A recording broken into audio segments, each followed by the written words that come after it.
right, everyone, welcome back to the show. Amy, thank you for joining me today. You're welcome. I am so excited to be here. It's a pleasure. So I feel honored. Thanks. No, I feel honored. This is great. So we're just going to kind of just shoot right at it here. You are a master business and life coach. I think even I am like, what exactly is that? And for the audience, like, what is that? How'd you like, what is that first off? I know. Good question, because a lot of people don't know. And also the term life coach is getting like thrown around a lot more lately. And so people are like, what even is that? In a nutshell, I'm a serial entrepreneur. I've created multiple businesses. I've had my successes and failures and all the things. And so I'm really passionate about helping people within their business and helping them structure in a way to where they can find success.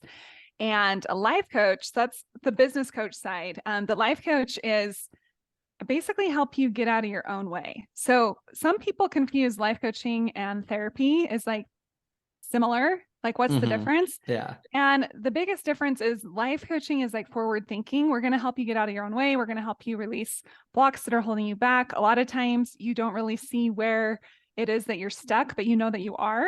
And so I kind of pull you back. We help you with your brain, which I know we're going to talk about today, and get you out of your own way. So I coach people with their businesses, and I also coach people with their lives in a nutshell. How does one fall into doing that? Like, how'd you get into this? I fell into it realizing I was doing it without realizing I was doing it. I've been in the fitness world for a very long time, since 1997, guys. 19 It's not that long. the 90s. Anyway, so yeah, so I started as a fitness instructor, and it evolved to where I became like a master fitness instructor, and I would do personal training and all the things. I still own a fitness studio to this day, but I got really curious when I would be working with women. I usually work with women. I love men too, but women come to me a lot. And I would be working with these women, and it would turn into more like, we're not just focusing on their weight loss. Like, I'm like, why is their brain not responding? So I got really into the brain and coaching them on like, okay, so what else is going on? And I found out that like a lot of the stuff, like their weight was totally correlating to how they felt about themselves, like the thoughts that they had, the way they were taking care of themselves mentally. And I was fascinated. And so I would start coaching them on ways that they could, get out of their own way, not realizing that I was doing some of this life coach type stuff. Now, serial entrepreneur, I've always loved creating my own schedule, creating businesses, creating things out of like just from scratch. And so that evolved too. So as I kept going down this road, I'm like, I really just want to coach people on themselves, not just weight. Like, I feel like there's more, so it evolved to this. And then I was like, oh, you can get certified. And so of course I like got like 5 of them instead of just one, because one's not enough. I don't know. So I love education. So I'm always expanding it. And it's kind of how it unfolded for me. And it's been super rewarding now, because just even like you and I now can do it from a computer, and you and I can have this awesome conversation instead of just the one-on-ones with personal training. I feel like I can touch and help more people, because everything starts with your mind. Like, if you can figure out that, you can create this like lifestyle. And that's exactly what I did too. You've already told a little bit of my story, but I just changed my entire life, and it's been amazing. Yeah, and I do want to touch on kind of the journey that you've been through to kind of get here. But prior to that, when you say you're a serial entrepreneur, I think you started out like 5 different businesses. Are they all in the same like field, or are they No. totally like how do you, I guess, how do you do that? Like, what, like what's the process? How do you decide you're going to start this business or create this business, and how do you keep it going? And you have 5. I mean, like, I can't imagine having one business, let alone 5. Like, how do you do that? Yeah, actually I have 9. I just counted and I was like, oh, there's Oh, actually 9, not 5. oh, I should update that. So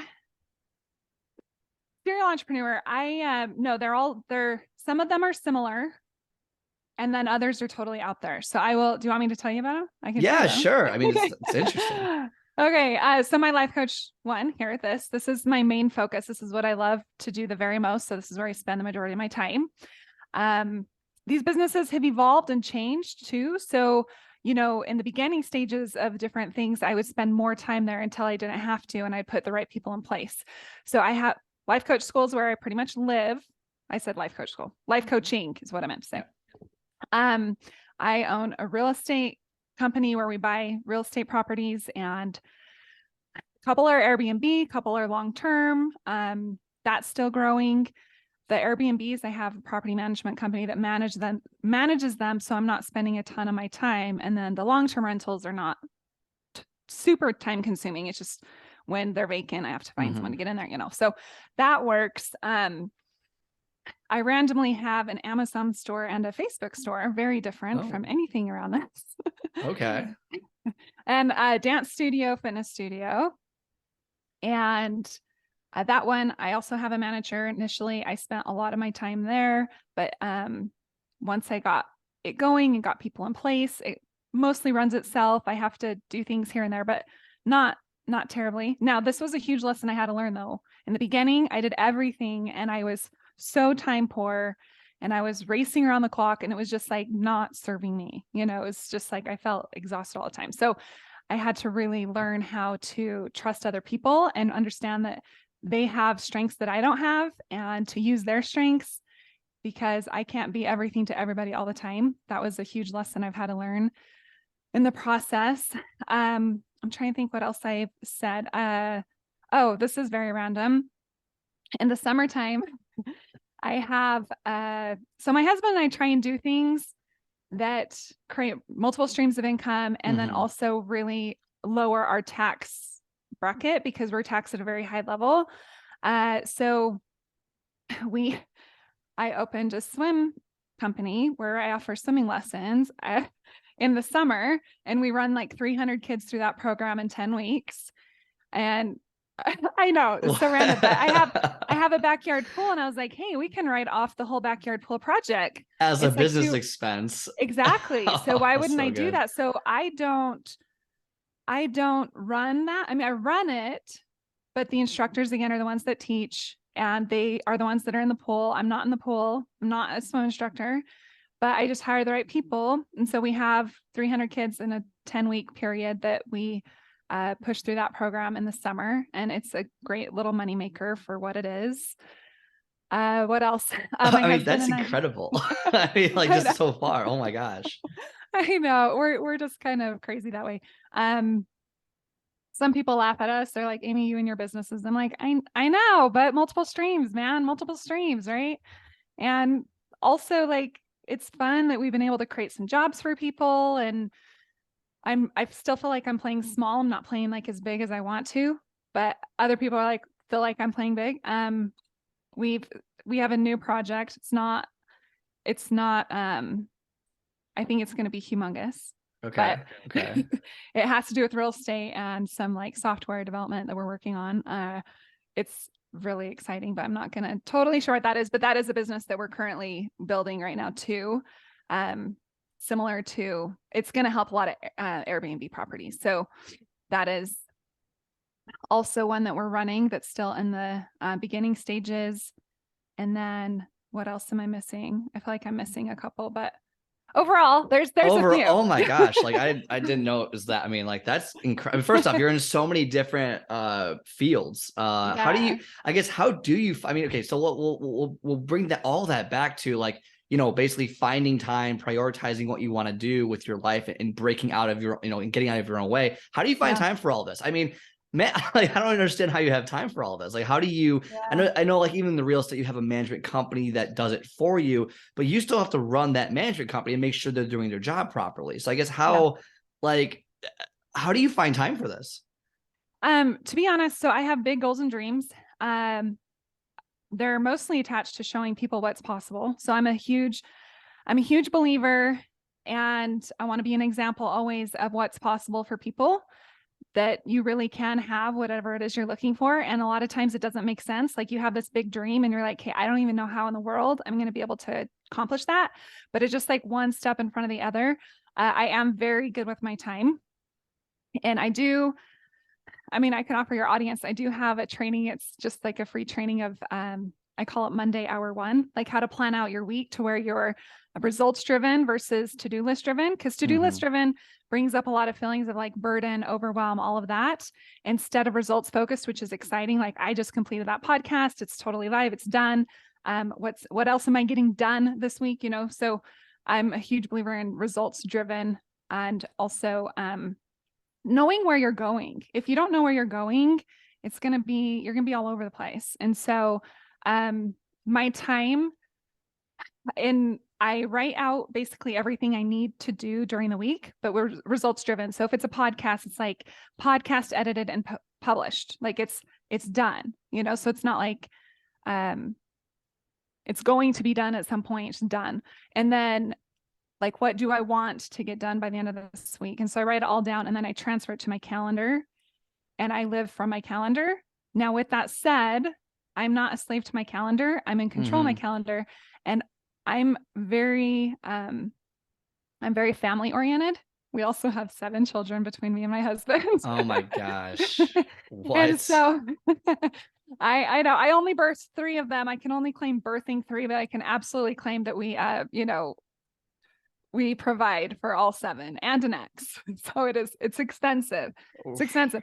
But so yeah, we have a lot of family things that are going on, and that's important to me. And so that also goes on the calendar. What are you wanting to accomplish and achieve, including your family time? Like if family dinner is important to you, that also is like, hey, I'm making time for that. I'm making time for my family. I'm going to play games. I'm going to make it to my son's soccer game. Those things are on the calendar first. I'm going to take time for myself. So I have a ritual I do in the morning of like just morning meditation and grateful journal and like just different things like that keep me in the right headspace. And it's amazing what you can accomplish, because I would never think that I would be here. Like my old life, which you probably hit on a little bit, I was a broke single mom. I came out of a really unhealthy marriage, and that took a lot out of me just to even get out of that relationship.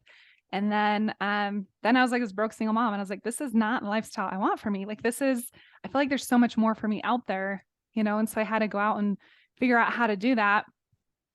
And I don't feel like I have it all figured out, but I've come really far. Like we live in a multi-million-dollar home. We have a pool in the backyard. We travel whenever we want. Like a lot of people want that for themselves. And those are just monetary things, but money is like it's a good, like you can measure it easily, So I'm like, hey, ultimately what I want is to be able to touch a lot of people and keep touching a lot of people and show them that, yeah, they can have that life. They can change the way they think. They can change their stars. And so, but being good with your time initially is part of it for sure. Yeah. Well, I mean, oh my gosh, there's so much there. I want to hit on. So, you went through, you were married before, and you went through a divorce, and as you say in your own words, a broke single mom. I guess take me through that kind of, that journey, and kind of how do you, basically how do you get through something like that? And like, I imagine there's so many people that go through that, I imagine. And that's just like, that's kind of part of almost our culture at this point, where there's so many people who go through divorces, bad breakups, and they end up, it's like, how in the world did I get here? And like, we're going to talk about mindset is everything. How do you get through that mentally? And if possible, how do you stay positive through something like that? Yeah, well, that's hard.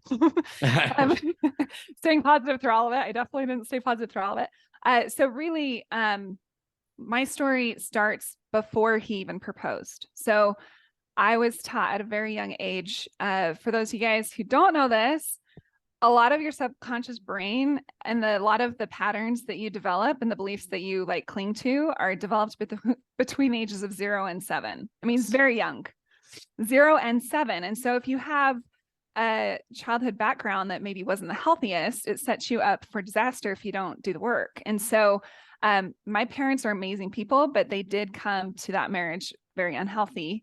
And I was a child of that. So I was taught to say yes to everything. Don't listen to what I want. What I want does not matter. If it's an adult, you don't even hesitate. You just say yes. Don't make people feel bad. And I was like, okay. And so when my ex-husband proposed, first of all, he proposed after 3 weeks of dating. I think that's an important detail. And I did not want to marry him. My entire body, head to toe, my gut was in knots. I was just like, my whole body was screaming at me saying, don't do it. And as he was on his knee, I didn't say yes right away. I said, I left him on his knee. By the way, it was snowing outside, and he was like, he was on his knee in snow, and it was freezing. And I'm also like, why are you proposing here? By the way, this is like a terrible, whatever, you know, that's a whole different story. But it's like, this is not romantic. I'm freezing. But so after 3 weeks of dating, he got in on his knee and proposed, and I did not want to say yes. So what I said was, well, what did my dad tell you? Did you ask my dad? And he said, well, yeah, I did. And I was like, well, what did he say? And he said, well, he said yes. And I'm like, oh, okay. Yeah. Yeah, I'll marry. Like, that was my answer. Oh, wow. Well, you Yeah. really did not want to, You know, so that was my answer. And I tell that story because I got and into a relationship because of people pleasing. I married someone. I made the biggest decision you can make of your please someone life else. to please someone else because I didn't want him to feel bad. And I guess if my dad said it's okay, then I guess it's okay. I'm surprised your dad said, did he even know who this guy was? Like, just Not really. He was a friend of mine before we dated. And so my dad had met him a couple times. And then as soon as we started dating, within 3 weeks, he asked me to marry him. And after I said yes, I was so sick to my stomach for days. I didn't even want to see him. I didn't want it to have anything to do with him. And I was like, hey, my body, everything about me knew that this was not something I should do, but I did it anyway because of wanting to please someone else. And so the marriage was not healthy, as I mentioned. And then at the end, it was like, I didn't recognize myself. Like, who am I? I don't even know how to even go to the grocery store without asking if it's okay. Like, I don't do anything that pleases me. You know, I was a fitness instructor and I taught all those classes, and that really saved me as far as like positivity, because I would go walk into a fitness class of like 50 women that just thought I was like the greatest thing since sliced bread. And then I would come home to an abusive relationship. So it's like, at least I had that, which a lot of women don't have, because that's abnormal for someone to like be able to like be pumped up by 50 people thinking they're awesome every day. Right. Like, yeah. So I did have that where I'm like, well, all these people see this in me and he sees me totally different. And so that did create like a kind of conflict. Like, who do I believe? Do I believe what he's telling me, or do I believe all these other people that tell me I'm helping them in their lives? You know, so that helped me. But at the end, I came out of that relationship knowing that I didn't want my boys, I have 2 boys, I didn't want them thinking that this way that I was being treated was acceptable. And I wanted them to see a different example. And so my kids are really the ones that how I wanted their life to go is what actually got me out of that. And then I was broke, right? So being a broke single mom was way better than being unhappily married in that relationship. So even though it was now like, I don't know how to make ends meet, things aren't working, like, even though there was that, it was still better than where I was. And so I had to just say, hey, you're starting over, and that's okay. So I would like kind of coach myself through, like, it's going to be okay. You just got through another day. You're okay. I would have to lean on people more than ever, ask for help. That was a hard thing for me because I was used to not asking for help. I was used to just giving help, you know? So that was a journey. Appreciate you sharing that story. I mean, it's unbelievable just like to get into a relationship, marriage, have kids, and then be able to leave a toxic relationship is very difficult to do. And a lot of people don't. A lot of people, I mean, even in the US, the divorce rate's like 40-50%. And of the people who stay married, I wonder how many of them are still kind of caught in that situation. Mm-hmm. And not to say that every divorce is necessarily negative in that way. But I guess at that point, you're broke, you just got the divorce. How did you go from there to this serial entrepreneur, self-made millionaire? Did you ever think you would be a millionaire in that situation? Like, how did that happen? Yeah, it is actually even weird to say that still today. Like, it is true. Like, that happened. I always wanted that. And I always thought I was capable of that. Like, I was like, hey, I know I'm ambitious. I know I'm a go-getter. I know certain things are true about me, But no, I was a broke single mom having no idea what my path would be. I had ambitions and I would see other people and be like, well, if they can do it, why can't I? I definitely would look at that and be like, I'm just as capable as that person, and that person is successful. Why can't I be successful? And so when I met my now husband, we both were broke. So it's not like I married him and he had money and I'm like, done, I did it. I married someone and we're there. But when I married him, both of us worked together. We're very much of a team and we have each other's backs. And so I've helped him totally explode his career. So that's another thing I didn't talk about. He does have a full-time job. We have 2 kids with diabetes, and it makes sense for us to make sure that we have really good healthcare, which happens with a full-time job. Yes. So 7 kids plus 2 with diabetes, it just makes sense for us right now. So he does have a full-time job right now, but working together, we've expanded his career, and then we've created all these businesses. I'm kind of the one that gets the businesses going. He has my back while he does his full-time job. But him and I just put together initially, I'm a huge believer in manifesting and all the little things, like dream boards are real. So when we were dating, we had this dream home that after a couple of weeks of dating, we went on what I call dream building. Like, what kind of dreams do I want? And we found this house that was amazing. It was so beautiful. And I was like, that is so my house. That is totally what I want. And we took pictures of it. We actually climbed up on the wall and got pictures of the back of it. We were totally trespassing, but we were obsessed with this house. And we lost track of that house. We didn't know where we found it. We were just driving random roads. But a couple years later, after we were married, we happened upon that house again. And within a year, we had built that house, which is crazy. Wow. Okay. Wow. So you really did manifest that house. Yeah. I'm living in that house now. Yeah. So, you can do you have to have a partner? No, but having people that have your back, I think, is everything. And knowing, going after the dreams, if they don't make sense. For us to build that house, it did not make sense at the time. Financially, we were doing anything we could to get in that house. And there's so many times where I'm like, this is going to be too much for us. There's no way we can actually make this happen. Mm-hmm. Those beliefs come up, but then they were combated by, well, why can't it happen? I think it can, so you're just kind of teeter-tottering over different beliefs. And so it's which one do you want to choose? Yeah. And so we did get in the house. The very beginning, it was a big stretch for us, but then everything fell into place, and then we're putting in a pool, and then we're creating more cash. And now here you are, right? It's it just happens. So, interesting. Yeah. So with that, something that you talk about with your clients, with the life coaching and all of that stuff. So you talk about overcoming fear. And so you teach people, you mentor people to overcome fear. How has your journey of overcoming kind of that tough time in your life impacted your life coaching business? And what are some of the main things you see people struggle with when they're trying to achieve their own goals? Yeah. Okay. I'm how do I answer this? I'm going to answer the second question first. You might have to repeat the first. So I'm a huge believer in everything that's worth it is going to take, you have to put forth action. If you're just quote, quote, manifesting and saying the little mantras, it's actually not going to work for you. You have to do the work. There is work involved. However, it doesn't have to be total slavery. We think that it's going to be so hard. But quote that I heard a long time ago that I just have repeated throughout years and years. There's 2. One is whatever the mind can conceive and believe it can achieve. Yes. And that's by Napoleon Hill. I'm sure a lot of people have heard it, but that has stuck with me because I'm hey, if you can conceive it, it means you have to conceive it, but then you have to believe it. And then you can achieve it.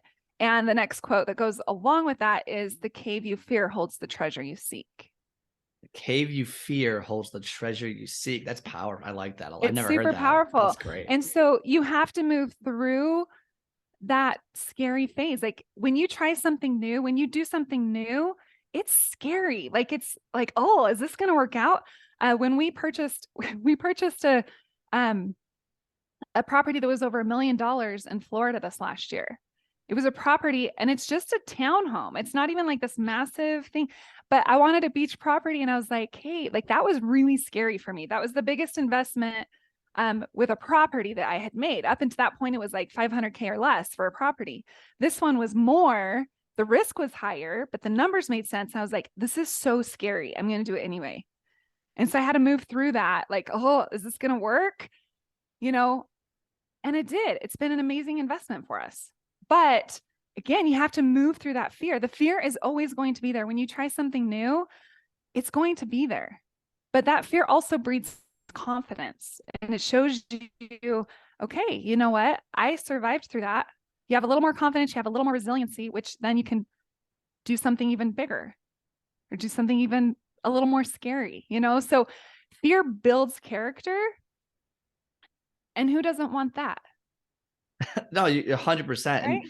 And when you say, you know, you kind of, you know, I'm not a huge vision board person because, like you said, if you don't take the action, then nothing's going to happen. But a lot of people, I feel, they get confused of if I'm just positive every day and I have this vision board, it's going to work out for me. It's like, well, no, you have to take the congruent action to actually see any sort of results. I think people just rely on looking at something and saying things versus, okay, now I actually have to take the action.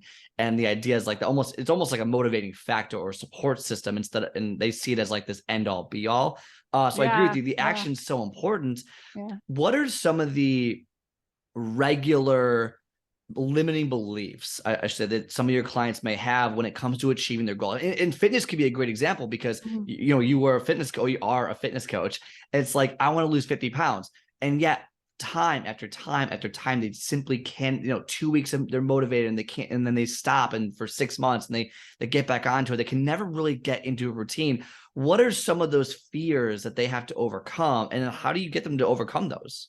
Yeah, I can't get them to overcome anything. They have to, but I can help them, right? I can like show them what's going on. And I want to talk about the thought model, because that really is where all this starts. So 50 pounds can feel very overwhelming to someone. Okay. If you're overwhelmed, are you actually going to take the action required to lose the 50 pounds? Probably not. No, because you have all these thoughts. Oh, that's so hard. I'm tired. When you're feeling overwhelmed, that feeling is going to totally inhibit your action. And everything that I've done, all of the hard things that I've achieved, like all of that has required action. And I love that you're like, yes, you have to do the things. Like you actually have to take action. And so often people just think that they can do mantras and their life's going to change. It's not going to change. You could do the mantras and those are good, but you have to match it with action. But action is stemmed from a feeling, and a feeling is stemmed from a thought, and the thought is stemmed from a circumstance. So I want to walk through that. Yeah, I just did it backwards. Yeah. So circumstances just are. They just are. So it's anything that's like a fact. When you get on the scale, that's the weight. That is like, that's true. You just got on the scale. It's true. It's not good or bad. It's just, this is what it is. So it's the law of polarity. Have you heard the law of polarity? Yeah, it just is. Like circumstances are like, you and I are having this conversation. This is a circumstance. Everything in the past is a circumstance. How we view our circumstances, though, is everything. So it's our thoughts around our circumstance. When it comes to our thoughts, we have upwards of 60,000 thoughts a day. It's a lot of thoughts. We're just thinking all the time. And people who are even more analytical or whatever, they have even more than that. So if you have that many thoughts, the problem is 90% of them, it's been like proven, there's all kinds of studies, like over 90% of them are actually negative. 90%? Yes.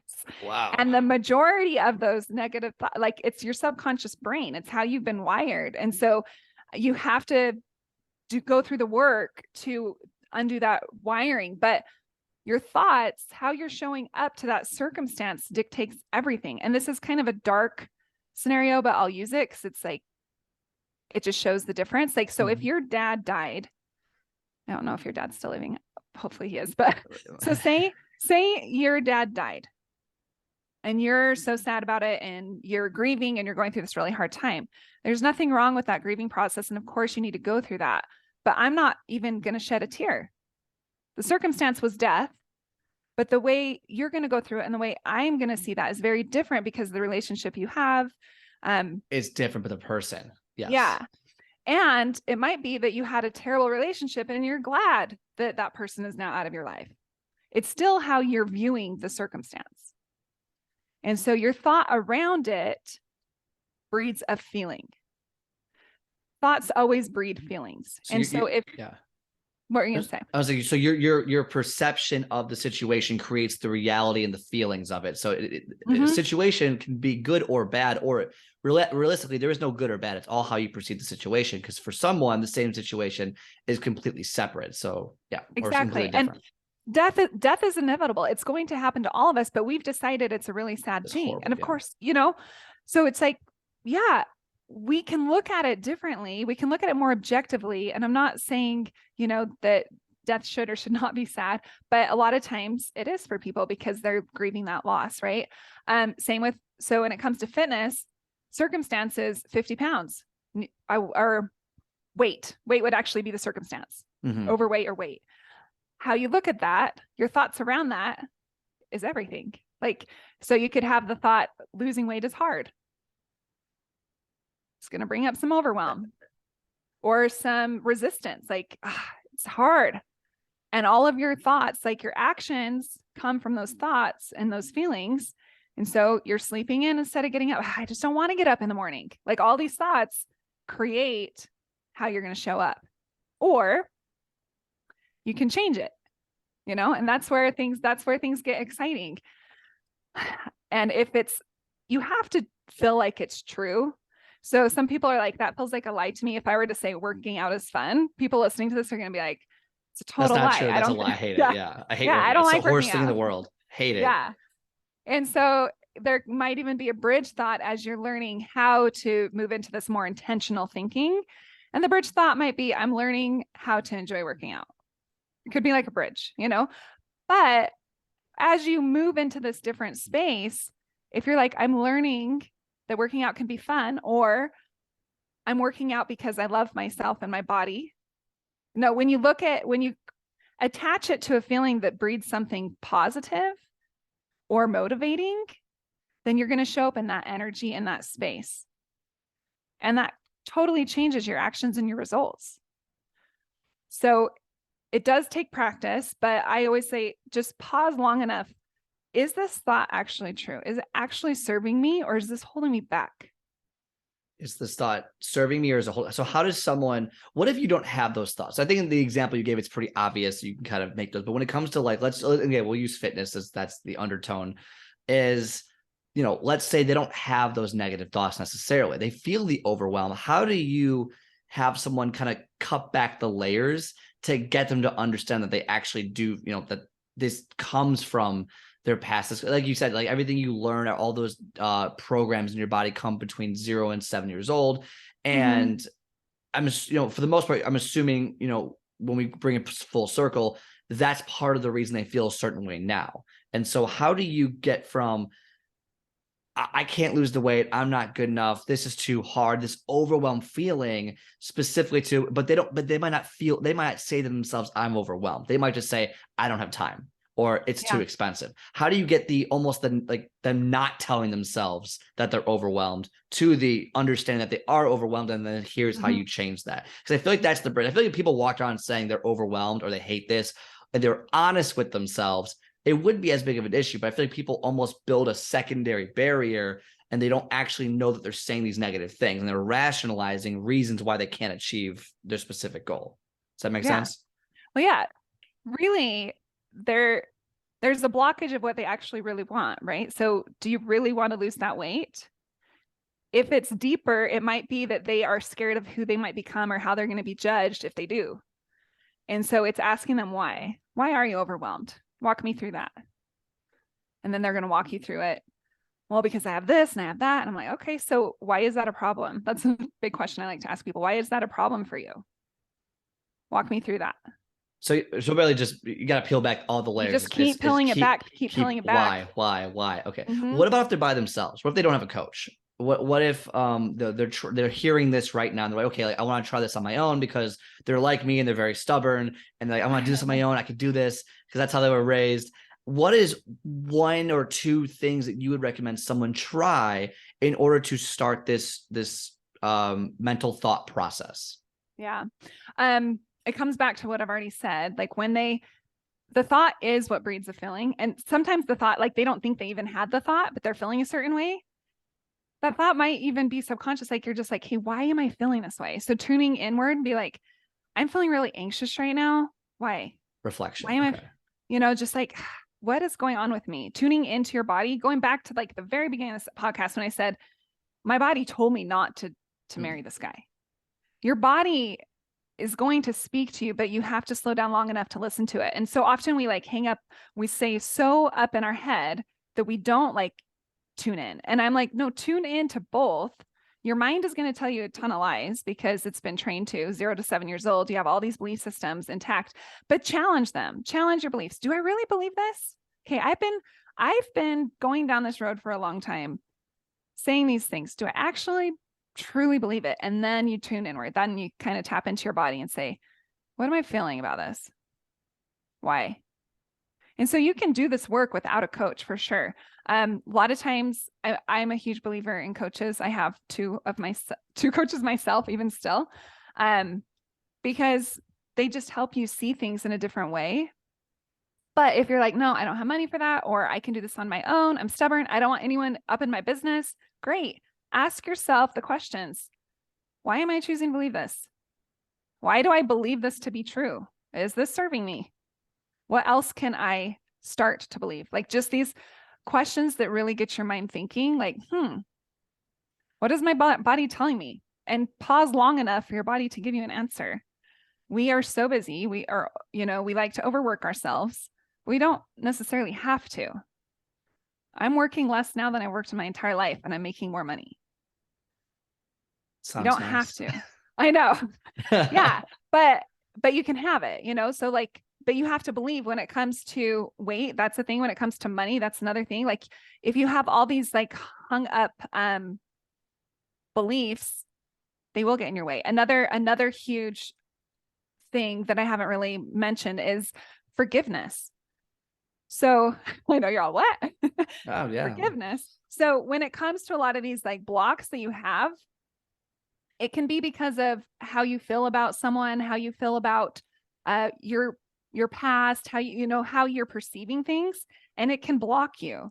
And so when it comes to people who have wronged you or money situations where you feel like you got screwed over or whatever, weight, like, well, I have all this weight because my parents didn't teach me how to eat healthy, or I was such a stressed out kid that now, like, whatever it is, like we can make up stories for whatever it is, but you have to like learn how to forgive people, and you're not doing it for them as much as you're doing it for yourself. Because when you move into more of like a heart type life, I like love hard, but when you forgive yourself, you forgive who you used to be, you forgive the choices that you made that didn't serve you.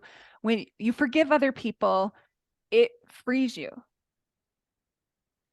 You're able to release a lot more because you're more open. And the more open you are, like your heart is more open. And the more open you are, the more you can bring in. And I'm also a huge believer that you're not going to be trusted with, like the universe isn't going to trust you with stuff that you're not capable of handling. Like, not going to give you more money if you're terrible at money. You got to learn how to get better. Like you're not going to lose the weight if you have all these like blocked beliefs, like, and you have to dig like why we've already talked about that, but like you will be trusted and given what you can handle as much as you can handle, like incrementally. And so anyway, that's Amy theory over there, but no, it's so powerful. And I think that one of the biggest things to take away. So I love the thought model that you talked about. Can you go through so what are the I think it was like 4 steps you kind of went through. What were there's 5. I didn't even hit 5. The 5th. So I'm glad you hit on it. Yeah. So the first one is circumstance. It just is. So just facts. Is. Yeah. And it's not your thought. Like people get hung up like, no, this is a circumstance. It's real. Like the divorce was hard. No, your view of the divorce was hard. The divorce just is. The divorce is the circumstance. How you think about the divorce is everything. How you think about your partner is everything. So circumstance, thought, and that thought breeds up your feeling. From your feeling, you act. It's everything you do or don't do. So inaction is actually an action. If you're not acting on something, that's an action. And then your action is what creates your results. Interesting. Yeah. Wow. I mean, that's a lot there. So it is a lot. We could do a whole session just on that. I mean, you could. I mean, I mean, that's really great information. I hope people are really kind of taking that to heart, because so you have the polarity.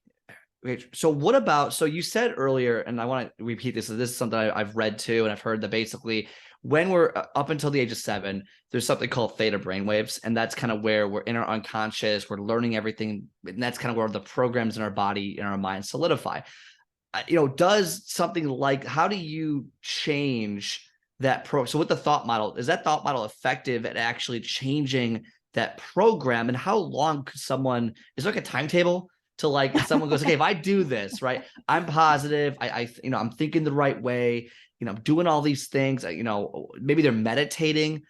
Is there a timeline that someone should feel better, or the thought process change? Or is it more on a spectrum of, like, you'll notice things will slightly change along the way? I guess how should people see results? Because a lot of people, I think that the reason they stop things midway through, specifically with fitness, and go back to that, is they want instant gratification. They want to see results right away. And that's why most New Year's resolutioners, it's like 80% are done after 2 weeks. They give up because there's not that instant gratification of, okay, we're doing this. So I guess with this same approach, is there something people should be expecting when they do this? Should they feel a certain way? Should they see results come away? Or no, it's just more so just believing it will happen and then kind of just sticking with it. Yeah. Rome was not built in a day. So if someone has 50 pounds to lose, how long did it take them to put on those pounds? Get there. Yeah. It took them time. A baby, like even creating a baby in the womb, takes 9 months. But once the baby comes out, the women think that they're supposed to have their bodies back in like 2 weeks. Well, it took you 9 months to get there. And so, yes, it does. You are going to start feeling differently. I have a friend who is like the most negative person I've ever met in my life. I love her dearly, but and I've known her since we were 12. She started doing this work just a few years ago, and she is a different person today. She's so positive. And it was little by little, she didn't like how she was showing up. So you have to be aware, like, do I like my life right now? Do I like how I show up to my relationships? Do I like how I show up to my work? Do I like how I show up to my workouts? So it's getting very honest with yourself and then making the appropriate changes. So with this thought model, I liken it to, you are on this path that's very well defined. You've been on this path every single day. You've hiked it every single day. You know exactly the turns. You know exactly how long it is. You won't get lost because you've done it so many times, but you don't really like the end result. I'm asking you to now move off that path into the weeds and the sticks and the trees and all of the things that are going to be a little harder to get through, but the waterfall is prettier. The path is like better, like whatever better looks like for you. Like for me, I imagine like that it's a prettier path and the waterfall is a million times better, whatever you want to see. Like I'm asking you to step out of that well-defined path and create a new one. And the good news is the brain is amazing at regenerating and creating new neural pathways, but you have to just trust the process. No, I'm not going to believe that anyway about myself or anymore about myself. I'm not someone like debt. You know, a lot of people think they're just going to be in debt forever. Well, what can you do today to not be the type of person that's in debt all the time? And you just do it day by day, like, and over time it changes. Like for me, I was seriously making deals with my landlords on, if I fix this and that, can I deduct my rent, because I was so broke. I got scrappy, but I was like, this isn't how I want to live. This doesn't feel like me. And so how do you want to live? Go through the crazy brush and the twigs and the trees and the bushes and do all that stuff, because it's worth it. And it is going to take a little bit of time. The time, I wish I could say, guys, if you did this for 2 weeks, you're going to be a brand new person and have everything you've ever wished for and more. No, it does take time, but time is going to happen anyway. It's going to happen anyway. So what do you want? I never thought that I would become so. When we hit our first million, it was 5 years from the time we got married. Now we could look at that and look at those days, every single one of those days, and be like, man, this is taking forever, or this isn't working, or that's not working. And we just got that business. Like during those 5 years, I had created this business. It took me 3 years of building and it totally flopped. We haven't talked about that one yet. Totally flopped. I could look at those 3 years and be like, oh, that was a waste. Or I can look at what I learned from those and use it as building blocks for like a different situation, which is what I did. But 5 years to get from 0 to a million looks very short to a lot of people. But when you're in the process, it's like it took forever. I mean, 5 years is 5 years. I mean, most people won't wait 3 months to see a couple pounds drop off, or to get a promotion at work, or to, whatever. I mean, whatever the goal is. 3 months is a long time, and that you're talking about 5 years. But 3 months is nothing. When you look at the grand scheme, it's nothing. And 5 years also is nothing. So what if I never thought I could do it and I just stopped? Then we wouldn't have been, I say we because my husband and I do everything together. Like we wouldn't be here, and we haven't arrived. Like, I don't want to make it sound like we've arrived, because we haven't. We still have like now our dreams are bigger. We're going bigger, but 0 to 5 was not that long, but in the process, it felt very long. And so whatever your goal is, like weight loss, like a pound at a time. If it's a pound at a time, it's 30 weeks. That can feel like a very long time. But in 30 weeks from now, are you going to look back and be like, I lost a pound a week. I'm awesome. I'm betting that that's what you'll say. You'll be like, yeah, I totally did that. So what would you say, and I want to be respectful of your time, but what would you say on the most common beliefs? So from your life coaching business, the most common beliefs that are holding someone back? Like, are there can you pinpoint any specific beliefs? Like, these are like the top 2 I always see. Because in fitness, like, it's easy, right? In fitness, it's, the rational, I would say not beliefs per se, but the most common rationalizations we get are basically time and money. I mean, those are like easily the 2 most that we get in terms on the surface.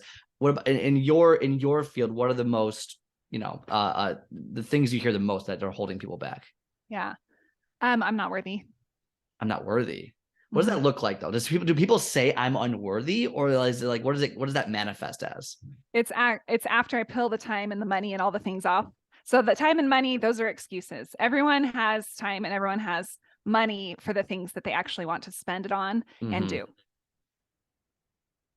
So, and if you don't have enough time or money, then make a change. But I just think those are the excuses that people start with. And after you peel them off, it's I'm not lovable, I'm not worthy. Those are the 2 biggest ones. And so teaching them that they are, showing them how to love themselves, because that's where it starts. But it's those 2. Another one that I see all the time is imposter syndrome, that they're, again, because I help a lot of people with their businesses, like they get going and they just are so scared of this failure that it's easier to just back off. Like pushing through the fear of failing is not easy.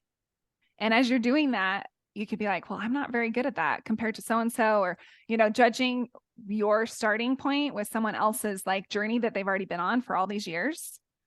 That's not fair, but people do it all the time. You can't judge yourself against someone else who's already been down the road for a while. So, but yeah, I'm not worthy and lovable, like those things are, those are core beliefs, but those are the ones that come up. Imposter syndrome. Yeah. It's almost like it's easier to, even, again, you can always bring this back to whatever goal that you might specifically have. But if you feel unworthy, it's almost easier to never attempt something, and because then you can't fail. Have you learned anything about why people are so afraid of failure? Because I feel like that's such a common, and maybe because we're all indoctrinated as children to feel this way, because when you go to school, right, and you fail a test, it's the worst thing on the planet, and your parents get mad at you, and if you get one question wrong, like this whole thing, like maybe that's why we feel a certain way when we're younger. But like, if you learned anything about why we fear failure so much? Yeah.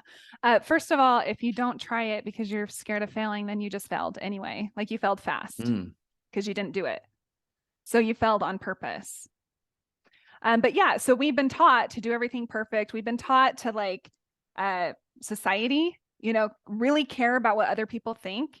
And so we won't do things in fear of like what they might think about us. Public speaking is the biggest fear most people have. But do people in the audience really care what the person's saying? Are they judging them hard? No, No. they're not. But it's what we think they're thinking about us. And so instead of just doing it, it's like we're so scared to get judged that we judge ourselves harder than everybody else, faster than everybody else. And then we don't realize like our goals and dreams. So it's that fear is like what I've seen mostly is, it's what other people are going to think about us. And we make that mean something, like we internalize it like it's part of our soul, and it's not. Even the business, like people will be so scared of failing this business that they don't even try, or they don't really go out there and give it their all. But then they fail anyway because they didn't try or give it their all. They didn't even try. Yeah. So it's like, well, did you really want it? Why? And the why is really important. Like, why are you losing weight? Why are you building this business? Why are you in this relationship? Ask yourself why. Because when you can answer that, then you can get behind moving through that fear. Like, okay, it's worth it because, like that Florida property, it scared me half to death to purchase that thing. But I was like, oh, okay, the numbers make sense though. My husband's like, I don't even know why you want this. I was like, well, it's like a beach, and it's like it's investment, scary. And then we did it and we're like, oh, that wasn't so bad.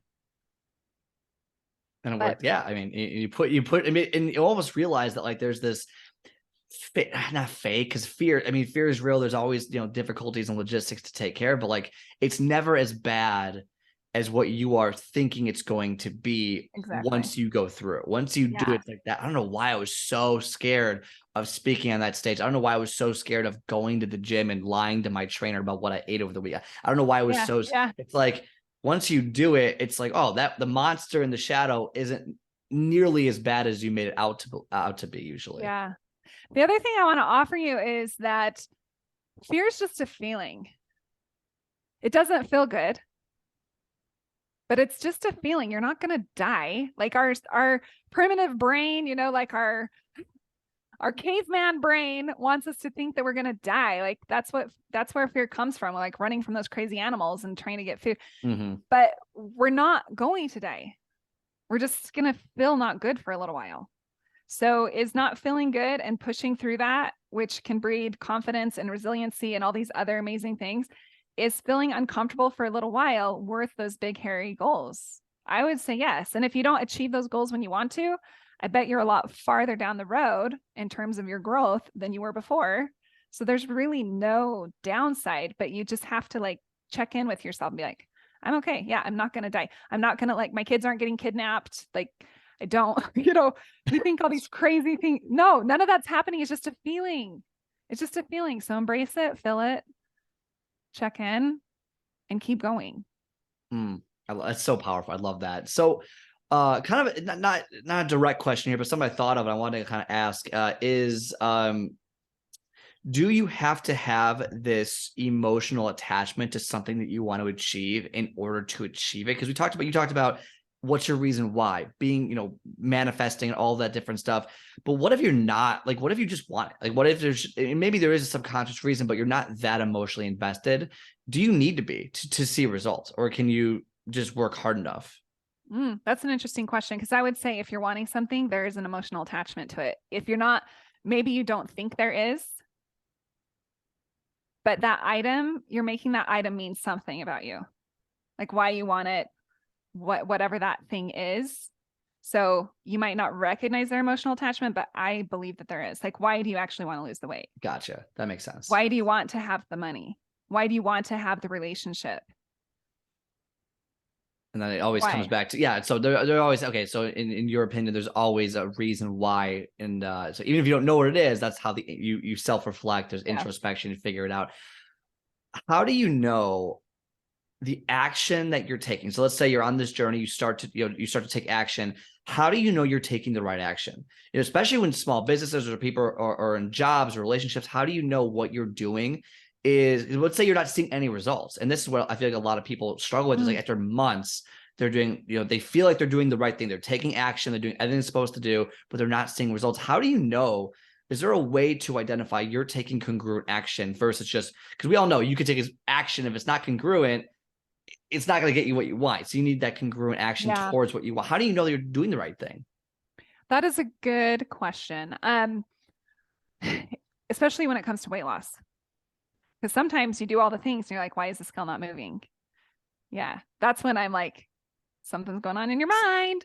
But congruent action, the answer is different, I think, for different scenarios. So when it comes to business, you have to fail fast. Like if the business is separate from you, don't make it mean anything about you. But if this isn't working, then you got to pivot. Let me try this. Like business is all about beta testing, this versus that. Whereas weight loss is not, right? Weight loss is like, okay, this isn't working. Why?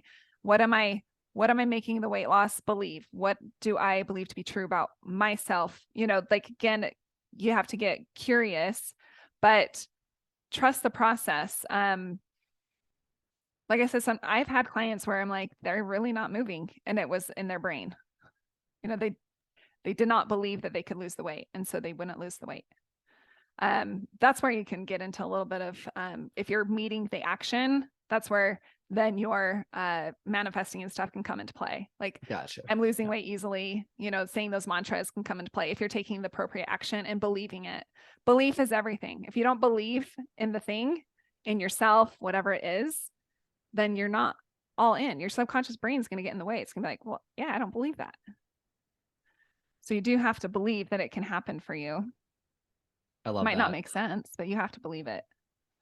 I love that. Well, I appreciate the time, Amy, that you have given us all here. Is there anything, first of all, how can people reach you?